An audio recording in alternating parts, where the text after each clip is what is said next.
So buat teman-teman yang mau bertanya ataupun mau sharing-sharing tentang kondisi di Jakarta, boleh join nanti, boleh mengumpulkan pendapat juga. Kebetulan beliau ini kan anggota DPD RI Dapil DKI Jakarta. Kenapa saya merasa perlu untuk mengajak dialog beliau, karena saya anggap beliau adalah representasi dari warga Jakarta, sehingga setidaknya dengan keberadaan beliau kita bisa mendengar apa-apa aja sih yang menjadi persoalan di Jakarta ini, khususnya terkait dengan penanganan COVID-19 yang ada di DKI Jakarta.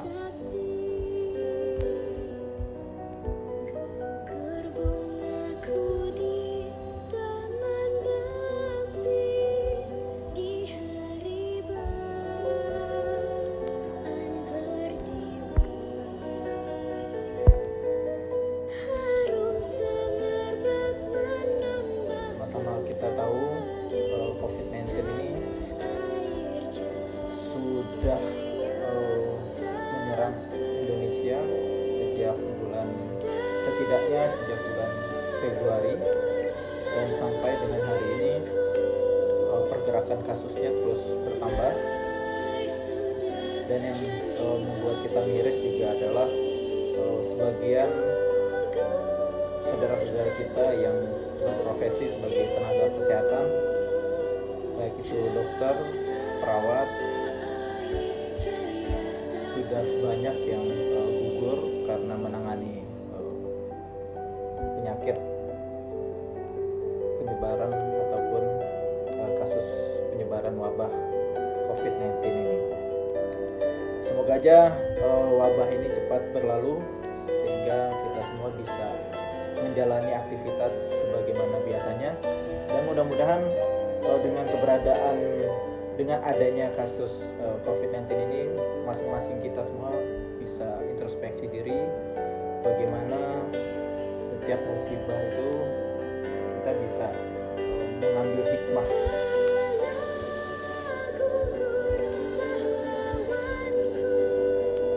Nantinya teman-teman juga bisa menyampaikan kepada narasumber kita, Pak Ira, bagaimana kondisi faktual yang ada di daerah kita masing-masing, baik itu di Jakarta maupun buat teman-teman yang ada di luar Jakarta, mungkin bisa memberikan pendapat apa yang harus dilakukan oleh pemerintah pusat terkait dengan kondisi saat ini, baik itu misalnya kekurangan APD ataupun susahnya minimnya produksi masker yang seharusnya itu menjadi instrumen utama kita untuk mengendalikan COVID-19 ini.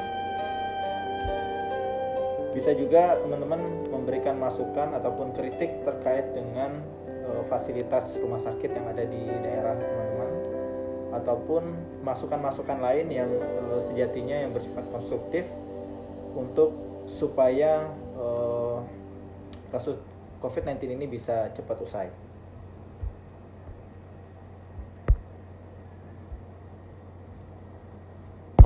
Oke, sekali lagi untuk narasumber kita sore hari ini, salah satu anggota DPD RI, beliau adalah tokoh masyarakat di Jakarta. Saat ini adalah beliau masuk ke periode kedua. Sudah banyak tentu yang beliau lakukan terkait dengan penanganan COVID ini, makanya kita perlu untuk mendengarkan pandangan ataupun pendapat beliau terkait dengan penanganan COVID-19 yang ada di DKI Jakarta, dan bagaimana sih sebenarnya tugas pokok dan fungsi anggota DPD RI Dapil Jakarta ini, dan hubungannya dengan pemerintahan daerah itu seperti apa dalam menjalin kerjasama dalam penanganan persoalan yang ada di Jakarta. Kemudian kita juga bisa meminta pandangan beliau terkait dengan kebijakan-kebijakan anggaran yang sudah dilakukan oleh pemerintah. Dalam hal ini misalnya terhadap pemberlakuan PSBB yang sudah berjalan hampir 1 minggu ya di Jakarta. Pandangan beliau apakah sudah cukup efektif dan apakah perlu ada evaluasi, dan evaluasinya seperti apa Nah, terkait dengan kebijakan anggaran yang dialokasikan oleh pemerintah daerah Provinsi DKI Jakarta, apakah mencukupi kebutuhan warga Jakarta yang notabene berpenghasilan rendah yang terdampak akibat adanya PSBB. Sama-sama diketahui akibat pemberlakuan PSBB ini ada sektor-sektor perekonomian yang bisa dibilang itu tidak berjalan sebagaimana biasanya. Misalnya di sektor ojek online misalnya. PSBB mengharuskan ojek online tidak mengangkut penumpang atau dibatasi hanya sebatas mengangkut atau mengantar dokumen ataupun semacam pembelian makanan ataupun pembelian makanan online. Nah, ini yang akan kita perdalam diskusi kita dengan narasumber kita. Sebentar lagi kita mulai di jam 4 pas sambil menunggu viewer yang lain masuk. Oke, saya harap teman-teman semua dalam keadaan sehat, selalu dalam lindungan Allah Subhanahu wa taala. Tetap jaga kesehatan, makan yang teratur, dan tentunya tetap di rumah aja. Nah, terkait dengan kebijakan-kebijakan lain, saya harapkan ada kebijakan yang lebih pro pada masyarakat menengah ke bawah, sehingga pemberlakuan PSBB ini bisa efektif untuk memutus rantai COVID-19 ini. Dan diharapkan juga tentunya adanya sinergisitas antara pemerintah daerah dan pemerintah pusat, mungkin bisa dibantu atau dikomunikasikan oleh wakil-wakil rakyat kita, misalnya salah satunya Uni Fahira Idris ini sebagai salah satu anggota DPD RI bisa membantu komunikasikan secara baik sehingga terjadi sinergi yang baik dalam penanganan COVID-19 ini. Bisa kita flashback sedikit beberapa minggu atau beberapa hari yang lalu, selalu ada seolah-olah ada overlapping antara pemerintah daerah dan pemerintah pusat. Nah, sesungguhnya itu seperti apa sih kondisinya? Ini yang perlu kita lihat lebih dalam lagi. Oke, kita akan segera undang narasumber kita.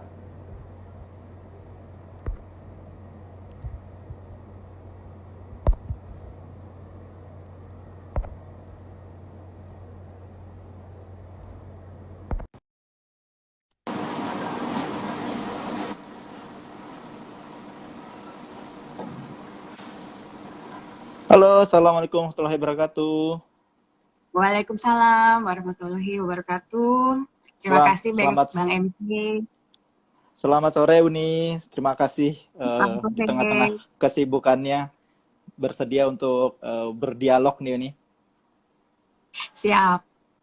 Ya, sehat Bang Uni. Alhamdulillah sehat. Uni juga mudah-mudahan senantiasa sehat. Alhamdulillah.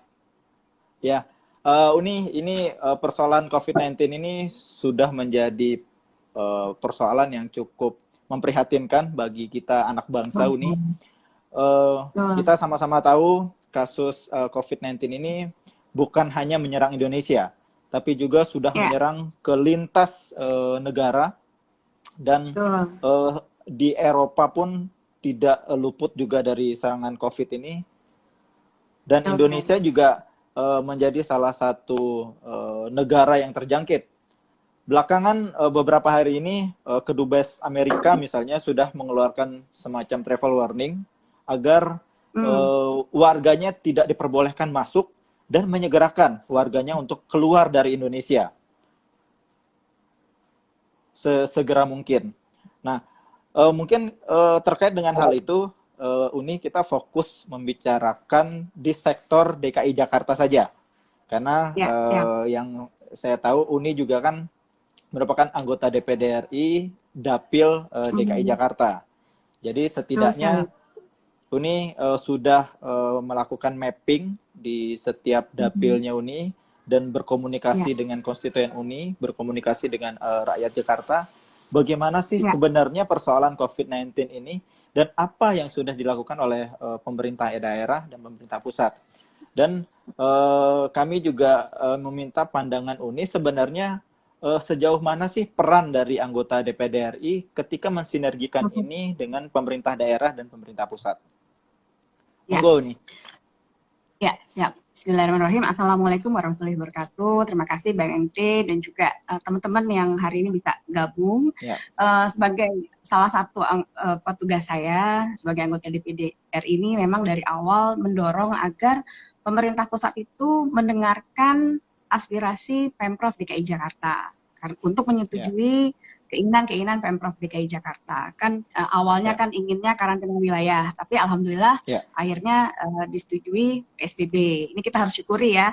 Ini saya mendorongnya melalui surat, saya bersurat ke Pak Presiden, saya bersurat juga dengan beberapa kementerian ya.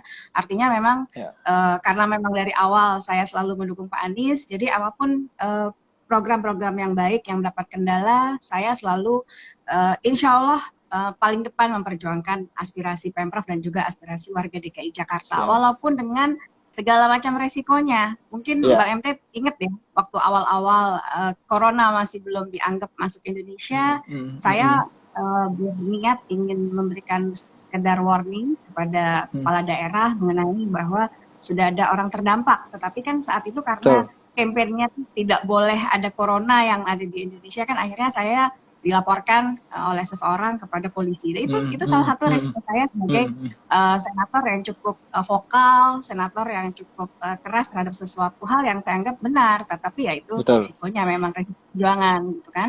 Terus kemudian juga tanpa saya bermaksud memuji-muji Pak Anies ya, tetapi memang harus diakui dari fakta yang kita lihat selama ini Pemprov DKI Jakarta dan Pak Anies ya sudah bergerak begitu cepat bahkan melampaui apa yang dilakukan tingkat nasional. Ini harus kita akui. Kecepatan dan ketepatan waktu inilah yang merupakan tantangan utama dalam upaya kita menghentikan penyebaran COVID-19 ini. Artinya setiap detik saat ini sangat berarti karena kita harus bisa menyelamatkan banyak nyawa orang. Karena itu harus benar-benar dimanfaatkan sebaik mungkin dengan kebijakan dan aksi yang tepat. Bahkan sebenarnya untuk penanganan COVID-19, Pak Anies ini sudah mulai bekerja dalam artian memonitor corona sejak kasus corona ini muncul di Cina pada Januari lalu. Jadi saya mencatat nih, saya mencatat di catatan saya, bahkan Pak Anies sejak Januari gitu. Saat itu saya tahu Pemprov sudah melakukan pengecekan bersama instansi terkait untuk wilayah DKI Jakarta. Artinya apa? Walau saat itu penyebarannya masih di Wuhan, tetapi Pak Anies paham potensi penyebarannya bisa ke seluruh dunia sangat cepat. Gitu. Dan karena itu hampir semua negara itu terkoneksi. Terlebih lagi Jakarta ini kan merupakan ibu kota dan pintu gerbang masuknya orang Indonesia ke orang-orang dari luar ke Indonesia. Artinya sangat banyak pihak yang sejak awal menjadikan virus ini sebagai lelucon ya, tetapi akhirnya Pak Anies sudah memandang virus ini serius. Jadi sementara orang masih bercanda, Pak Anies sudah serius saat itu bulan Januari. Waktu belum terlalu heboh lah ya. Namun memang yang menjadi persoalan Pak MD dalam penanggulangan corona ini, Pemprov ini kan harus berkoordinasi dengan pusat, ya kan, nggak bisa sendiri. Gitu. Nah makanya saya melihat bahwa upaya-upaya Pak Anies ini, inisiatifnya, aksinya itu tidak bisa serta-merta dieksekusi karena harus melalui pemerintah pusat dulu. Betul. Ya, itu salah satu kendalanya saat itu. Nah, jadi jika ingin menilai aksi DKI dalam penanggulangan corona ini dapat dilihat dari dampaknya. Jadi pertama, banyak inisiatif DKI yang menjadi kebijakan nasional saat ini. Betul nggak? Kita harus akui. Betul. Berbagai kebijakan DKI ya banyak diikuti oleh Pemprov dan Pemda lain. Alhamdulillah ya. Tapi kita tidak perlu harus menjadi bagaimana, tapi ini kan kenyataan yang harus faktanya memang seperti itu. Sebut saja pembentukan instruksi Gubernur nomor 16 tahun 2020 tentang pembentukan tim penanggulangan COVID-19. Itu tanggal 25 Februari ya. Terus kemudian Pak Gub juga mempublikasikan ODP dan PDP untuk yang pertama kali. Terus kemudian Pak Anies juga yang membentuk posko untuk yang pertama kali. Kemudian call center dan website penyebaran corona tanggal 27 Februari. Sejak 2 Maret ya, DKI juga sudah meminta jika ada warga yang mempunyai gejala COVID-19 jangan ke vaskes ya agar tidak menularkan kepada orang lain. Tetapi tinggal lewat call center saja untuk dijemput. Nah, kebijakan DKI lain yang diikuti pusat dan daerah lainnya adalah menutup semua tempat wisata dan hiburan. Kemudian membatasi transport dan juga membatalkan izin-izin keramaian hingga meliburkan sekolah dan juga pembatasan sosial itu adalah kebijakan awal DKI yang kini menjadi kebijakan nasional. Masya Allah kan, bayangin. Dan juga akhirnya dijadikan rujukan daerah-daerah lain. Bahkan sejak awal penyebaran corona di Jakarta, Pak Anies juga sudah mengingatkan warga DKI Jakarta agar tidak pulang kampung. Nah, jadi Pemprov DKI Jakarta menurut saya juga yang paling awal berinisiatif meminta kepada Kementerian Kesehatan agar diberi kewenangan melakukan tes swab sejak tanggal 13 Maret. Nah, sejatinya PSBB ini dalam beberapa sisi juga sudah dilakukan DKI sebetulnya sejak pertengahan Maret 2020. Bahkan inisiatif DKI untuk menyediakan hotel bagi tenaga medis juga akhirnya banyak diikuti oleh daerah lain. Jadi saya sebagai warga DKI Jakarta ini sangat-sangat bersyukur ya bahwa kita punya gubernur yang wawasannya, inisiatifnya, responsifnya dan juga mempunyai kemampuan eksekusi yang baik untuk menghalau corona ini. Oke. Gitu. Kalau ya silakan Bang. Ya, Uni, yang menjadi persoalan sekarang adalah kita sih sebagai masyarakat awam ya, kebanyakan mendapat informasi ini kan dari pertama kali adalah sosial media, kemudian media elektronik. Nah, yang menjadi simpang siur dan memunculkan keresahan publik adalah terkait dengan data. Ini yang berkali-kali seolah-olah cukup ada perbedaan yang signifikan antara pemerintah daerah dan pemerintah pusat. Kalau kita ingat di awal-awal Pak Anies sempat merilis beberapa case terkait dengan positif COVID-19 ini, ternyata ada bantahan dari pemerintah pusat. Nah, sekarang belakangan ternyata pemerintah pusat pun mulai merilis data ODP dan PDP yang asli. Nah, itu sebenarnya bagaimana, Uni? Ya, jadi saya cukup mengerti. Artinya gini, sebetulnya hal ini sih kita bisa maklum saja karena hampir di seluruh negara kan sebetulnya itu ada pride negara yang dia tidak mau terlalu menampilkan yang aslinya seperti apa. Seluruh negara kalau saya lihat trennya seperti itu. Bahkan Amerika pun seperti itu juga. Jadi sebetulnya mungkin wajar-wajar saja kalau di awal mungkin tidak mau terlalu shock terapi untuk tidak menimbulkan mungkin kegaduhan dan lain sebagainya. Tetapi alhamdulillah dengan adanya update terus dari setiap daerah dan akhirnya kita harus bersyukur bahwa pemerintah sekarang akhirnya menampilkan data yang asli yang sebenarnya seperti apa. Jadi memang ini perjuangan juga ya. Seperti misalnya saya waktu itu sempat deg-degan gini. Kan waktu itu pernah ada data yang meninggal hanya yang dikubur artinya yang terkena COVID-19 misalnya baru sekitar di bawah 100, tapi kan Pak Anies mengumumkan bahwa yang meninggal dengan protokol COVID kan sudah hampir 300. Hampir 300. Nah, kan sebetulnya bikin shock juga kan. Nah, jadi hal-hal seperti itu tapi sekarang mulai dibuka akhirnya alhamdulillah karena seluruh daerah juga sudah membuka data aslinya, pemerintah pusat akhirnya mendata, direkap lagi. Nah, sekarang datanya sudah asli. Jadi menurut saya ya itu wajar-wajar aja sih. Siap. Nah, ini terkait dengan pemberlakuan PSBB ini.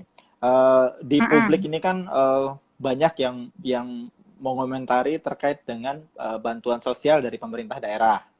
Nah, kalau kita boleh tahu nih, sebenarnya indikator yang digunakan oleh pemerintah daerah itu seperti apa sih sebenarnya buat mana yang berhak dan mana yang tidak berhak gitu? Ya, kalau bicara DKI ya.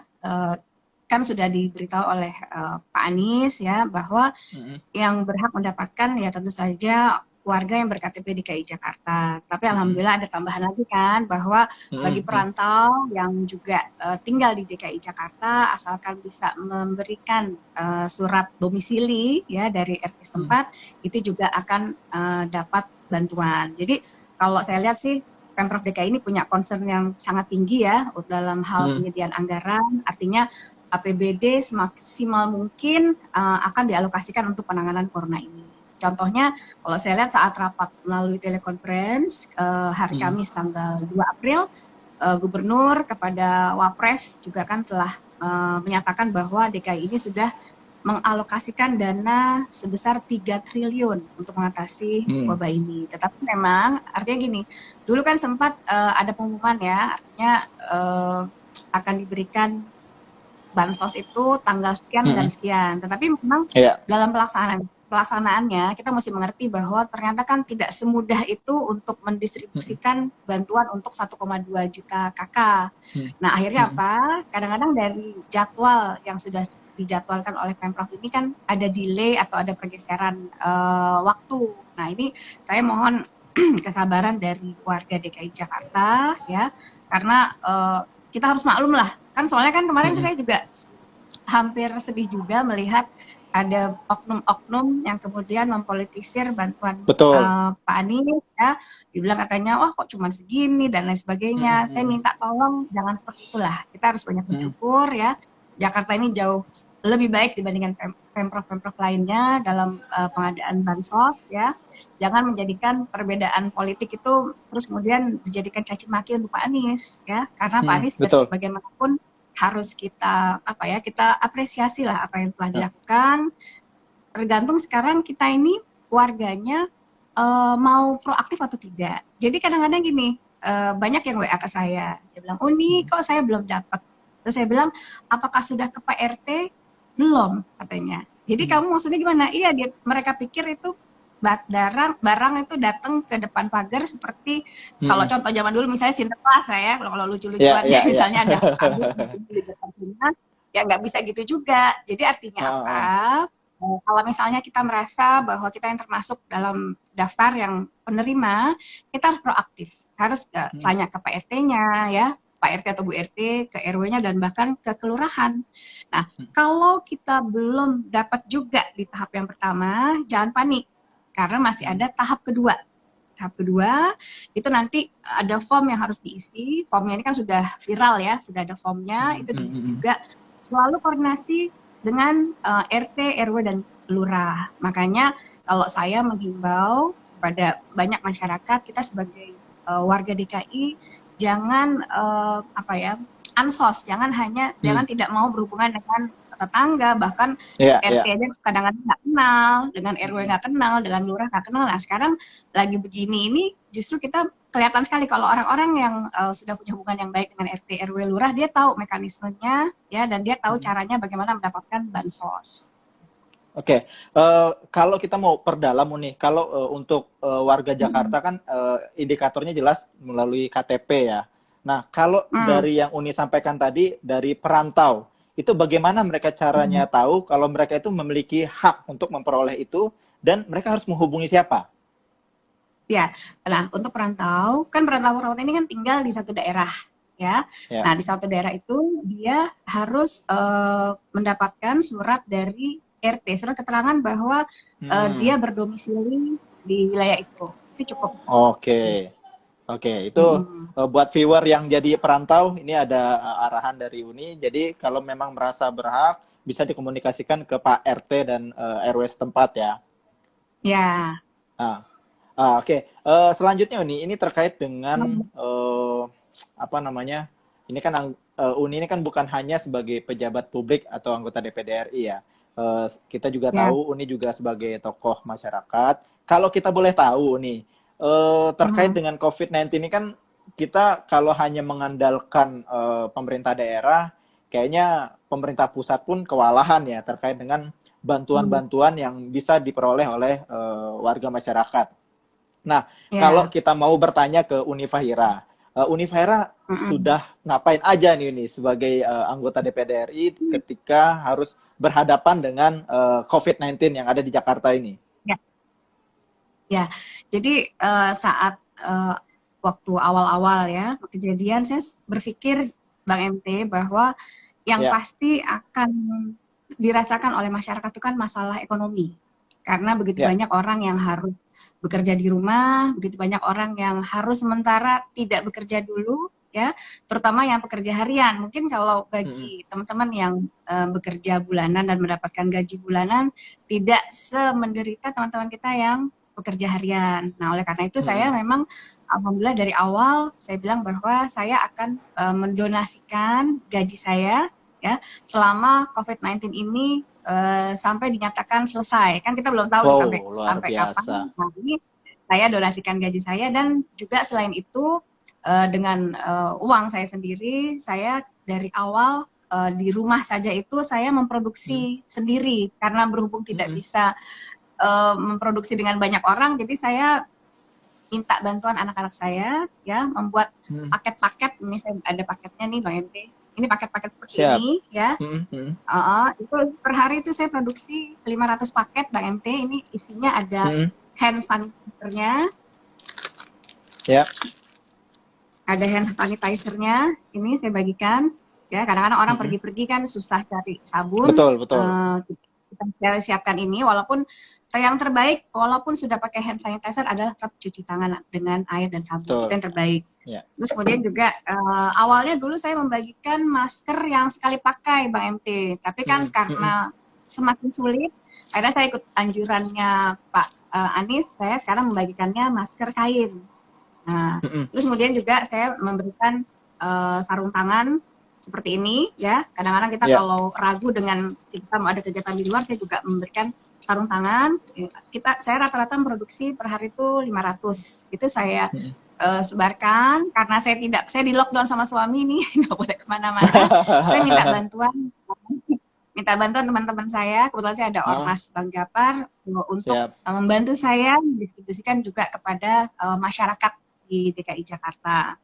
Terus kemudian selain itu juga melalui medsos saya selalu mensosialisasikan pola hidup sehat ya, mensosialisasikan untuk di rumah saja, walaupun banyak yang protes ya awalnya, akhirnya saya sadar bahwa saya juga tidak boleh terlalu kaku mempromosikan di rumah saja, karena kan kenyataannya masih banyak orang yang memang harus keluar. Contohnya misalnya ojol. Akhirnya saya bilang bahwa oke, nggak apa-apa, nggak bisa di rumah aja, tapi tolong lengkapi diri kita yang baik, yaitu dengan masker, dengan mungkin sarung tangan, terus kemudian juga tetap pola physical distancing-nya diatur gitu. Jadi saya tidak terlalu kaku juga lah dalam mensosialisasikan di rumah saja.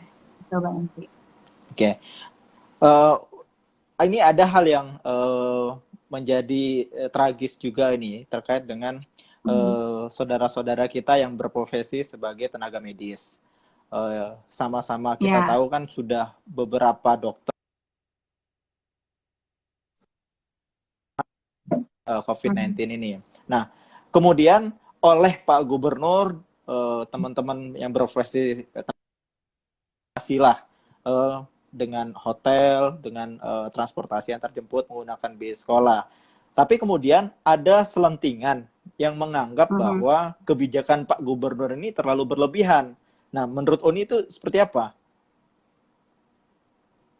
Ya, kalau saya kan juga memperhatikan informasi-informasi atau keluhan-keluhan yang diucapkan oleh beberapa orang, ya. Tetapi rata-rata yang mengeluhkan itu memang kalau saya lihat, mohon maaf, memang mereka itu yang memang berbeda pandangan politik dengan Pak Gub. Ya, kalau saya sendiri melihat bahwa apa yang sudah dilakukan Pak Gub ini baik, tetapi wajar, tidak berlebihan, ya. Karena di luar negeri pun juga banyak yang melakukan hal seperti itu, dan itu sangat wajar sekali, dan juga melibatkan masyarakat. Ini kan masyarakat ada yang datang bawa makanan, terus kemudian ada yang membawakan APD, jadi melibatkan warga juga. Dan menurut saya saat ini kalau kita misalnya memanfaatkan yang bukan hotel, malah lebih repot lagi, karena bagaimanapun juga ini kan para dokter, perawat, tenaga medis ini perlu tempat istirahat. Karena awalnya masalah kan, jadi mereka pada saat mereka pulang, tetangga-tetangganya ketakutan tertular, mungkin ada virus yang nyangkut di badannya gitu ya. Nah, makanya solusi yang diberikan Pak Anies dan juga kerjasama yang baik juga dari beberapa perhotelan, ya itu adalah merupakan solusi yang menurut saya terbaik dan biasa-biasa saja, tidak terlalu berlebihan. Ya, alhamdulillah. Kita sih sejatinya mengharapkan yang terbaik sajalah untuk kebijakan-kebijakan yang dikeluarkan oleh pemerintah daerah, dalam hal ini Pak Gubernur. Dan Hmm. selamat juga nih, Uni mungkin bisa dikomunikasikan dengan Pak Gub, telah memiliki wakil sekarang, Bang Ariza Patria. Semoga bisa mempercepat proses Ya, penanganan COVID yang ada di Jakarta ini.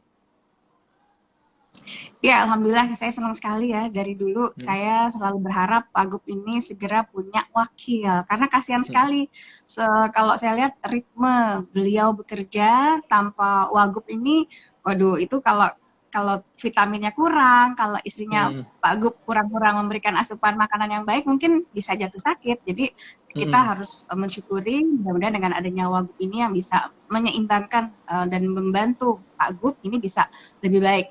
Artinya apalagi dalam situasi COVID-19 ini mudah-mudahan kita bisa melalui hal ini dengan lebih baik lagi dan lebih cepat gitu. Siap. Oke, ini sekarang mungkin kita buka sesi sharing ataupun tanya Oke. jawab dari viewers.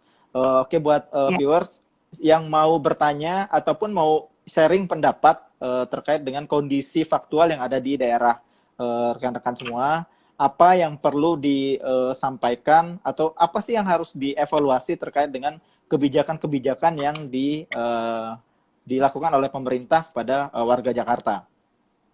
Oke, dipersilakan kita buka 3 pertanyaan dulu ya, ataupun 3 sharing dulu. Ini ada dari Abi Faza. Bu Fahira yang terhormat, masih banyaknya perusahaan yang tidak melakukan WFH. Mohon disampaikan kepada Pak Gubernur. Nah, ini harapan kayaknya dari Bang Abiza. Pertanyaan Oke. gimana, bisa diulang? Ini bukan pertanyaan sih nih, ini harapan sepertinya. Oke. Harapan mungkin bisa dikomunikasikan dengan Pak Gubernur, karena Bang Abi Faza ini masih melihat banyak kantor-kantor yang tidak menerapkan WFH ataupun masih masuk kantor lah bahasanya. Alhamdulillah, tapi kalau kita lihat dari berita Mbak MT, kemarin kan Ya.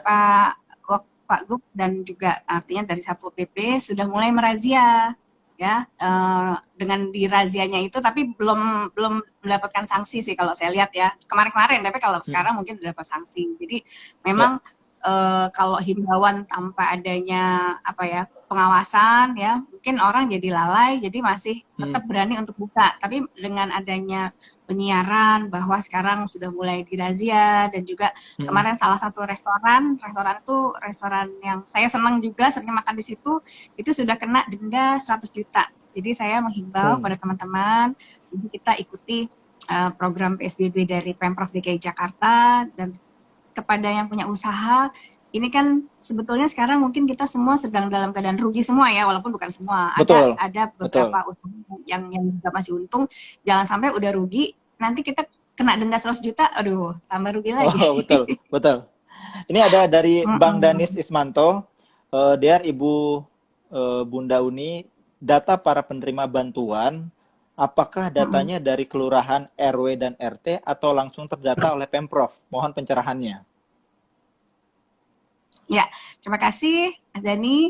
Jadi pendataan itu semua berasal dari kelurahan ya. Kelurahan itu dapat datanya dari RT dan RW.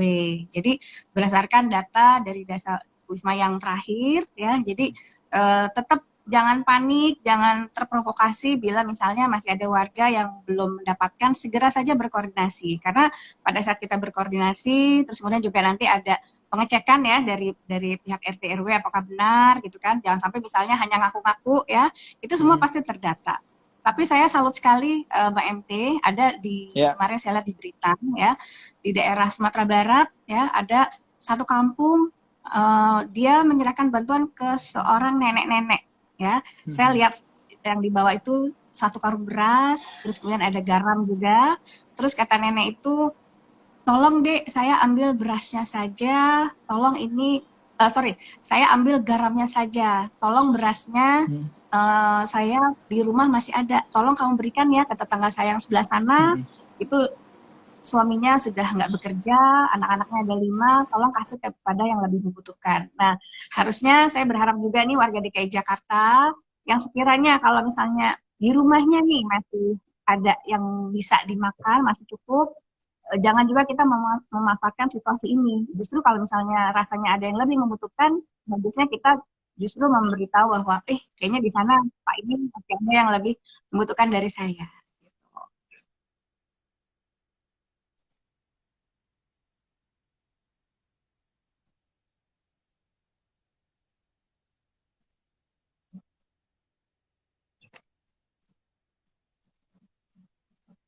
Ya, Warga di luar DKI yang kena dampak tapi nggak bisa pulang, gimana bisa bertahan hidup di Jakarta? ya, dia terkena dampak tapi nggak bisa Nggak bisa nggak pulang? bisa hidup di Jakarta, nggak bisa Ya, pulang ya.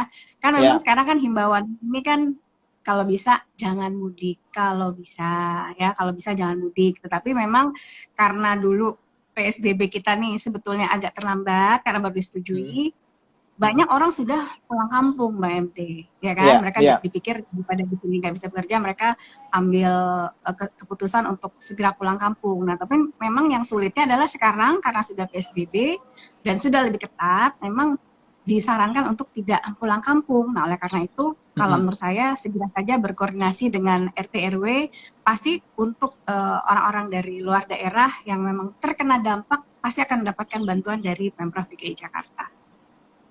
Siap. Oke, apa ada lagi pertanyaan ini? Oke, sambil menunggu pertanyaan Uni. Ini kan kita sama-sama parno Uni ya bahasanya ya terkait Hmm. dengan COVID-19 ini. Apalagi data yang dirilis oleh pemerintah semakin hari itu semakin mengkhawatirkan dan meresahkan gitu. Sebenarnya Ya. apa sih yang harus dilakukan oleh publik khususnya warga Jakarta ini terkait dengan kondisi yang seperti ini?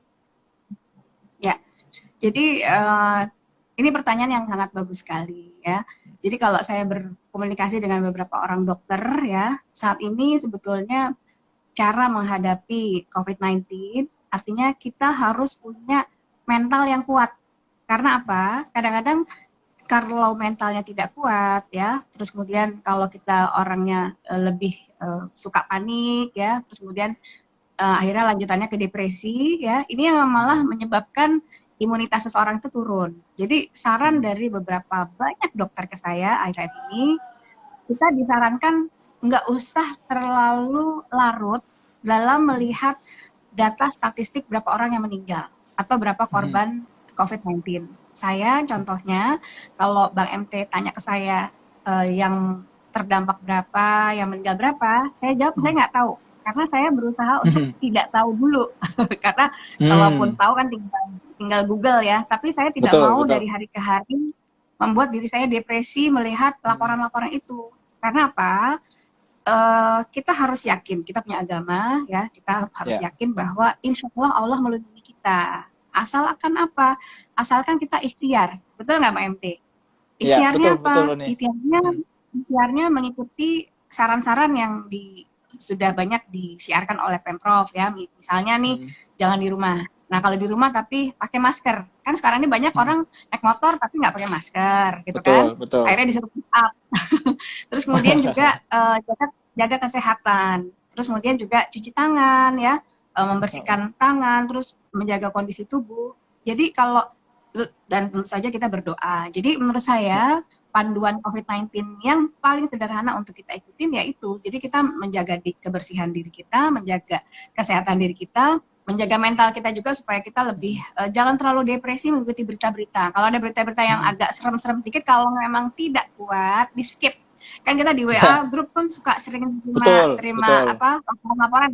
Ya kalau ada yang nggak terlalu kita senangin, kita skip aja daripada nanti itu berdampak pada diri kita. Kecuali kalau diri kita kuat. Karena kalau diri kita kuat, dalam artian kita bisa melihat berita-berita seperti itu, nggak ada masalah. Yang penting jangan kemudian berprasangka buruk kepada diri kita sendiri, kepada Allah. Waduh, jangan-jangan nanti saya kena dan lain sebagainya. Itu nggak boleh. Jadi mari kita melalui hal ini dengan berprasangka baik saja kepada Allah, berikhtiar dan berdoa.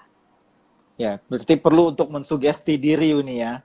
Karena Iya, betul. mental yang kuat itu mempengaruhi juga kesehatan kita juga tentunya. Iya, betul sekali. Oke, Dan juga Uni, kuncinya, ya silakan Uni. jadi apa? Ini udah mau habis atau belum? Atau masih mau nunggu? Sepertinya udah nggak ada pertanyaan Uni. Mungkin kita masuk ke Oke, jadi statement pamungkasnya Uni ataupun ya apa terima sih kasih. saran-saran Uni terkait dengan kondisi yang sekarang dan bagaimana yang Ya, harus bersikap menghadapi COVID-19 ini dan berhubungan dengan ya. kebutuhan-kebutuhan yang terkait dengan COVID-19 ini. Ya, pertama saya menyarankan kepada teman-teman ya, kita ini kan punya medsos. Kita Ya. bisa contoh apa yang dilakukan oleh Bank MT. Bank MT ini membuat satu program berdiskusi dengan seseorang ya. Jadi ini kita bisa lakukan siapa saja kepada siapa Ya. saja. Karena hal-hal seperti ini, hal-hal positif seperti ini yang sedang dibutuhkan oleh masyarakat. Masyarakat ini butuh berita-berita baik ya supaya menaikkan imunitas juga. Jadi saya salut Betul. dengan Mbak MT dan Mbak MT bisa Siap. selama PSBB ini bisa banyak Siap. melakukan diskusi-diskusi dengan tokoh-tokoh.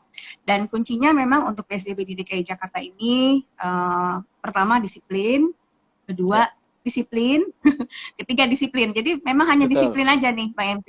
Semua protokol atau semua ketentuan kan sebetulnya sudah disebar banyak orang. Semua orang sebenarnya harus sebetulnya sudah tahu. Cuman kadang-kadang orang kita ini tidak disiplin. Jadi menurut saya harusnya sih kita disiplin dan menjaga diri keluarga, kalau bisa tetap di rumah saja. Itu yang terbaik. Kalau yang memang masih bisa ya, kalau yang memang punya kegiatan yang harus keluar, ya tetap harus mematuhi ketentuan pakai masker. Siap. Jadi protokol yang dianjurkan oleh pemerintah itu harus tetap dijalankan Uni ya. Ya, betul sekali. Nah, ini ada laporan ini nih dari Bang Hamzah Azwar. Laporan Bunda Kecamatan Kemayoran khususnya sudah ada yang terkena COVID-19. Mohon kiranya pasokan bantuan makanan khususnya di RW 008 Cempaka Baru. Oh, Cempaka Baru ya. Oke, baik. Ya. Siap, insya Allah. Saya alhamdulillah mungkin, karena aktivitas bisa jadi semua, kalau misalnya memang ada hal-hal yang perlu disampaikan kepada saya, silakan memberikan info di halaman di komentar ya, di setiap postingan saya. Insya Allah nanti akan saya tindak lanjuti. Yang penting terus semangat, jangan terprovokasi ya. Kita syukuri apa yang telah Pemprov lakukan kepada warga DKI Jakarta. Siap. Terima kasih BMT. Baik, terima kasih Uni. Jadi buat para viewers yang mau berkomentar ataupun menginginkan adanya action langsung dari senator kita ini, tadi sudah dibuka ruang komunikasinya melalui sosial media, baik itu Twitter, Facebook maupun Instagram. Jadi monggo dikomunikasikan. Oke Uni, sekali lagi saya ucapkan terima kasih atas waktunya, sudah menyempatkan untuk berdialog dan memberikan pencerahan kepada publik khususnya di DKI Jakarta. Demikian Uni, Assalamualaikum warahmatullahi wabarakatuh. Waalaikumsalam.